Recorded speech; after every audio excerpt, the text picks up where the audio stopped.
If Arrowhead is playing the realism card with immobility while using the minigun, then the minigun also shouldn't have any meaningful amount of spin-up time besides the usual raising the gun to fire time. Which, to be clear, I absolutely agree with the not moving thing. That does make sense. But it basically shouldn't have a spin-up time. Now, one of the devs, Alexis, was in the main Discord.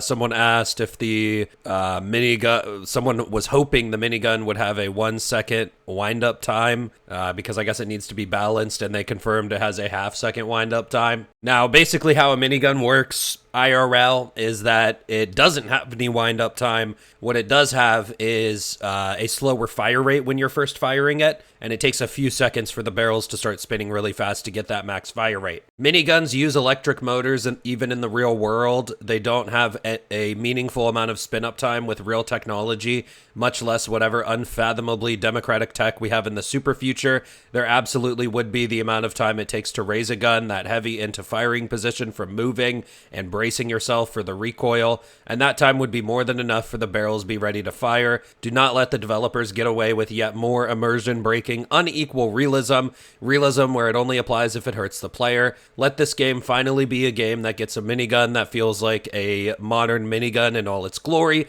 I swear every game screws up this task for the sake of balancing, and this game actually has a solid opportunity here and has even justified it with a meaningful downside. I hate realism versus fun arguments in Helldivers as much as the next guy, but the devs are the ones pulling us back into this, and unfortunately the Patriot minigun has some spin up, and I have a sneaking suspicion the minigun is just going to be a copy-paste of that one for everything besides the ammo given precedent in past weapons. And yeah, it does have a half-second spin-up time. Now, the thing is, this player is absolutely right. Okay, here at Arrowhead Studios, we do use realism for the sake of when it's to nerf the player, but when something isn't realistic, we call it movie realism, when it is also for the sake to nerf the player. We actually said during development that realistically you'd put a half-full mag in a pocket, but this is movie realism where you just throw the magazine with bullets in them away. Now, for what it's worth, I would honestly prefer movie realism. In the original Predator movie, where I'm pretty sure this Warbond has its theme set in, they made the minigun look badass as hell, and you can move around with it and whatnot.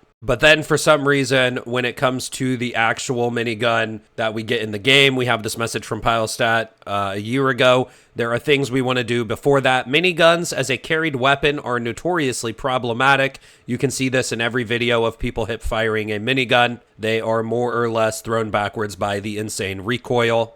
And it's like, I do feel like some of this is just like inconsistent messaging of how they choose to do things or how they choose to balance the game, because Pilestat also responded to a comment a while ago.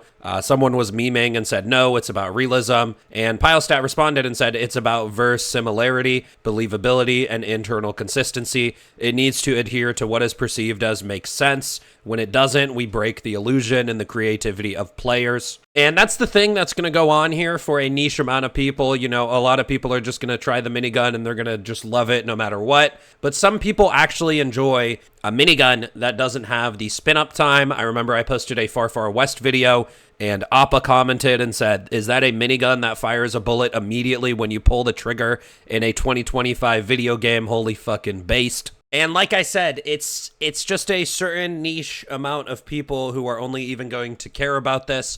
But the minigun that we are getting is going to have a consistent downside. I believe Baskinator said in the main Discord that you're going to be completely locked in place, so you're not going to be able to move around at all. You're just going to have to be bracing. And in this game, I do feel like that is like a really, really strong downside. So they really can go above and beyond with some of the power levels, and I think people just asking for a minigun that can shoot immediately is a pretty fair critique. Now, we have a comment a while ago about believability again.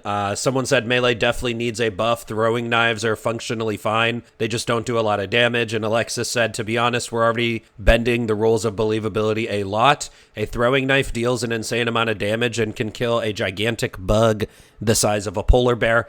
And I think, like, I get it. I do think there is some level of believability sometimes when something insane happens or just ridiculous, it can throw you out of it. But I think that these rules are going to be different for everyone. And I think it's pretty clear where Arrowhead feel on these rules, because it's like sometimes when it comes to something like wasting your bullets, it's movie realism. But when it comes to not being able to move with the minigun, it's actual realism. And then when it comes to a spin-up time, which is not realistic, it's half a second. So next we had the CEO Shams in the Discord, and he said not mentioning changes is unintentional, sorry.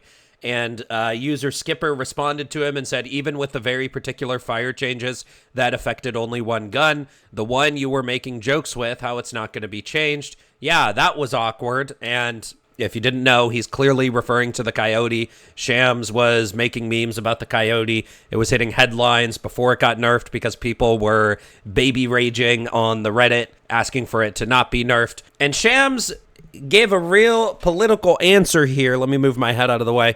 Beyond specific weapon changes, being a system-driven game, there's the whole domino effect of changing one system.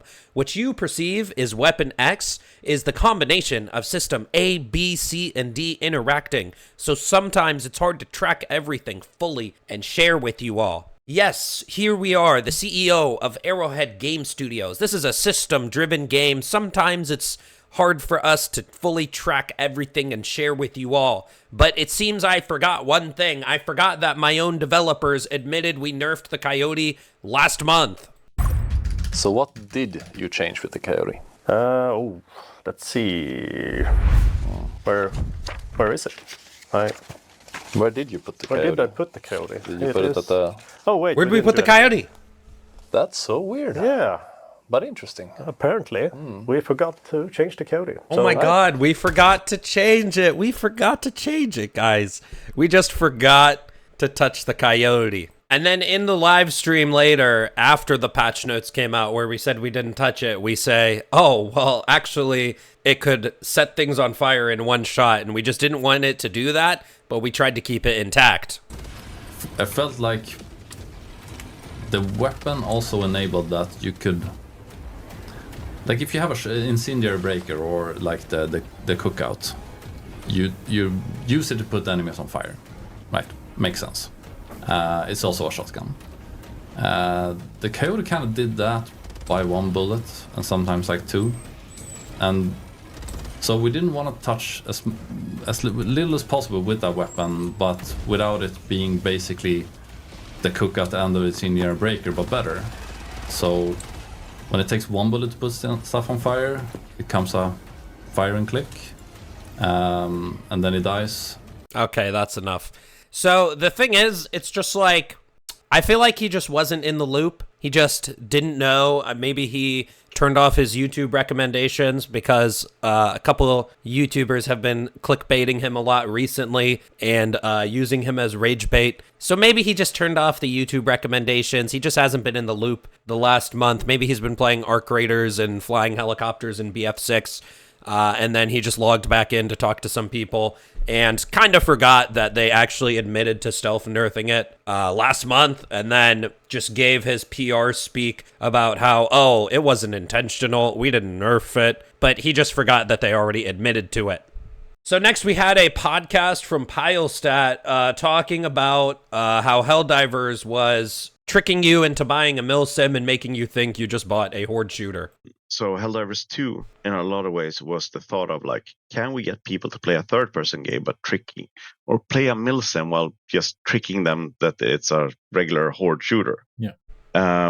So we experimented quite a bit with how hardcore were we gonna go with Helldivers 2. So in the original sort of concept of the game, I think it was a little bit more milsim, a little bit more Arma, and then we went back to form with some of the sort of simplistic mechanics that we had in Helldivers 1, such as, throwing stratagem balls. In the first version, we had, a laser pointer that you used like a laser targeter that indicated where you wanted the stratagem to land. Mm-hmm. So in the top-down format, it made sense to just chuck an object, and then wherever that lands, that's where the stratagem comes in. Yep. But in the third-person game, we thought that distances would be too large. So I want to be able to, call in an airstrike on something that was maybe 100, 200, 300 meters away. So I think those kind of like, it was a little bit more milsim, a little bit more appropriate for the third person perspective. We went back and returned to what we had done in Helldivers and really tried to get that to work in third person instead. So I won't try to take him in bad faith here. I do think that they just have a inclination to sort of want to have milsim elements in their game. However, I mean, I will take him at his words where he said we tricked people into buying a milsim that they just thought was going to be a regular horde shooter. And I mean, that's explicitly what he said. Now, he's probably thinking of this like more metaphorically or whatever. But I do find it interesting that he also said the original version of the game was going to be more milsimmy, but they came back to form. So even he says that the milsim elements are not their expertise. I mean, that's how it reads to me. If they come back to form, that's their bread and butter. They came back to their bread and butter, the more simplistic designs. And it's like some of the milsim elements, like, I don't know 100%. I mean, like, height over bore, that's a milsim element that's in the game. Wide angle deflection, that's a milsim element in the game. The armor pen system, I can't think of too many. But also when it comes down to it, it's like, why are we neglecting some of these milsim elements when it comes to a spin up with the minigun? I mean, people would literally praise you if there were no spin up on this minigun, because that is how it works in real life. And it just often feels like they're taking the decisions to work in real life or work in the or how it works in the movie, when it just really feels like it hurts the player. And I am seeing this with the upcoming War Bond. Like how the chain sword starts as medium pen and then it goes up to heavy pen over time as you grind into the enemy. That is the exact opposite of how a chainsaw works. A chainsaw will cut through something immediately, and then if anything, it could get caught as it's like, as it could get caught as you're grinding through something, the longer you are using it. Is that how I want it to work in Helldivers? Hell no, I don't want it to randomly get caught while I'm cutting through enemies. But I do feel like starting at medium, it's like, what? I'm going to have to just mash it into a charger for how long? Only half a second? Maybe that'll be fine. A full second? That'll suck. The charger tries to stop me. I got to dodge out of the way and start again. It's just like, why can't it just start at heavy pen? Why can't it just work like a video game or just work like movie realism where I just have a chainsaw, I rev it up, I hit the trigger and I stick it out in front of me and just cut through enemies. Just make it AP4, just make it AP3, make your decision and just stick with it. Why do I have to like work around all this stuff when it's a melee weapon in this video game to begin with?